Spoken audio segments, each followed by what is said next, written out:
नमस्कार दोस्तों, स्वागत है आपका हमारे चैनल ज्योतिष चक्र में। आज हम बात करेंगे एक रोचक और रहस्यमय विषय पर, जिसका नाम है वशीकरण। वशीकरण का उपयोग प्राचीन काल से हो रहा है और आज भी कई तांत्रिक या इस तरह के गूढ़ विद्याओं वाले लोग आज भी ये काम करते हैं। वशीकरण का उपयोग कई उद्देश्यों की पूर्ति के लिए किया जाता है। राजा महाराजा शत्रुओं से सच उगलवाने के लिए वशीकरण का उपयोग करते थे, तो कुछ लोग गलत उद्देश्य की पूर्ति के लिए भी वशीकरण कराते हैं। फिर चाहे वह जबरदस्ती प्यार पाना हो, बदला लेना हो या किसी को नीचे गिराकर उसका हक हड़पना, किसी से अनैतिक कार्य कराना, ऐसे बहुत से काम है। इस तरह वशीकरण सकारात्मक और नकारात्मक दोनों तरह का होता है। जब वशीकरण का उपयोग सकारात्मक तौर पर हो या किसी के अच्छे काम के लिए या किसी भलाई के लिए हो, तो उसे सफेद वशीकरण कहा जाता है। जिसे शत्रु की चाल को समझने के लिए, व्यापार में आ रही रुकावटों को दूर करने के लिए या किसी के द्वारा किए गए वशीकरण को दूर करने के लिए, तब इसे सफेद वशीकरण कहा जाता है। वहीं काला वशीकरण वह है जिसमें तंत्र विद्या का इस्तेमाल गलत मकसद को पूरा करने के लिए किया जाता है, जिसे जबरदस्ती किसी के दिमाग पर कमांड करके उससे मनचाहा काम करवाना, किसी को मानसिक प्रताड़ना देना, किसी को कष्ट में डालना आदि। अब इसे गलत माना जाता है और ऐसे प्रयोगों से बचना चाहिए। यह प्राचीन विद्या किस प्रकार हमारे जीवन में सकारात्मक बदलाव ला सकती है, आइए इस पे विचार करते हैं। वशीकरण का अर्थ और महत्व। वशीकरण संस्कृत के दो शब्दों वशी और करण से मिलकर बना है, जिसका अर्थ है किसी को अपने वश में करना। यह विद्या आध्यात्मिक और मानसिक शक्तियों का प्रयोग करके किसी व्यक्ति के मन को प्रभावित करने में सहायक होती है। सही उद्देश्य और नियमों के तहत किया गया वशीकरण शुभ फल देता है। अब वशीकरण के प्रकार। वशीकरण की विभिन्न शाखाएं हैं, जिनमें कुछ ऐसे प्रकार है। शाबर वशीकरण, इसमें साबर मंत्रों का प्रयोग किया जाता है जो तुलनात्मक रूप से सरल और शीघ्र फलदायी होते हैं। फिर आता है तांत्रिक वशीकरण, इसमें तंत्र मंत्र और विशेष साधनाओं के माध्यम से कार्य किया जाता है। यह अत्यधिक शक्तिशाली होता है। तीसरा है वैदिक वशीकरण, इसमें वैदिक ऋचाओं और मंत्रों का उपयोग किया जाता है जो अत्यंत शुभ और सकारात्मक होते हैं।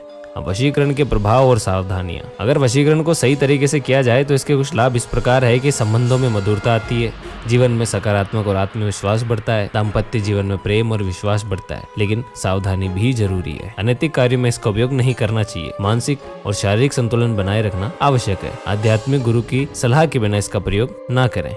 वशीकरण सिद्धियां। वशीकरण सिद्धियां प्राप्त करने के लिए साधक को निरंतर साधना और तपस्या करनी होती है। सिद्धियों को प्राप्त करने के लिए गुरु द्वारा दीक्षित मंत्रों का पालन करें, पवित्रता और एकाग्रता बनाए रखें, साधना के दौरान संयम और नियमों का पालन करें। विशेष तिथियों जैसे पूर्णिमा और अमावस्या पर साधना करना अधिक प्रभावी होता है। प्रमुख वशीकरण सिद्धियां जो शामिल है वो इस प्रकार है। आकर्षण वशीकरण सिद्धि, जिससे किसी को प्रभावित किया जा सकता है। संवाद वशीकरण सिद्धि, जिससे बातचीत को अनुकूल बनाया जा सकता है।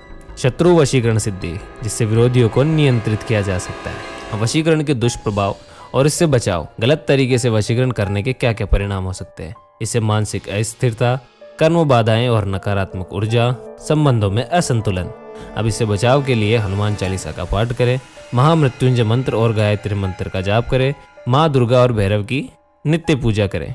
वशीकरण को लेकर आम भ्रांतियां और क्या क्या सत्यता है। कुछ आम भ्रांतियां जो लोगों के मन में होती है कि यह किसी के जीवन को पूरी तरह नियंत्रित कर सकता है। इसके प्रभाव स्थायी नहीं होते हैं, केवल इच्छा शक्ति और साधना से ही इसके सही परिणाम मिलते हैं। वशीकरण को करने की सही विधि और उपाय क्या क्या है कि पूजा स्थान को पवित्र करें, शुभ मुहूर्त में मंत्र साधना करें, पूजा के दौरान मानसिक रूप से स्थिर और शांत रहें, किसी अनुभवी गुरु से मार्गदर्शन प्राप्त करें। तो दोस्तों, वशीकरण एक गूढ़ विद्या है जिसे सही उद्देश्य और पवित्र मन से किया जाए तो यह जीवन में सकारात्मक बदलाव ला सकती है। इसे धर्म और सदाचार के मार्ग पर चलते हुए अपनाना चाहिए। वीडियो पसंद आई हो तो लाइक करें, चैनल को सब्सक्राइब करें और घंटी का बटन दबाएं ताकि आपको हमारी नई वीडियोस की जानकारी मिलती रहे। मिलते हैं अगली वीडियो में। धन्यवाद। जय श्री राम। इसके अलावा यदि आपके जीवन में किसी भी प्रकार की समस्या है, उसका तंत्र मंत्र यंत्र के द्वारा सिर्फ और सिर्फ कुंडली देखकर निवारण किया जा सकता है। इसके लिए आप हमारी वेबसाइट www.jyotischakra.com पे जाके हमसे संपर्क कर सकते हैं।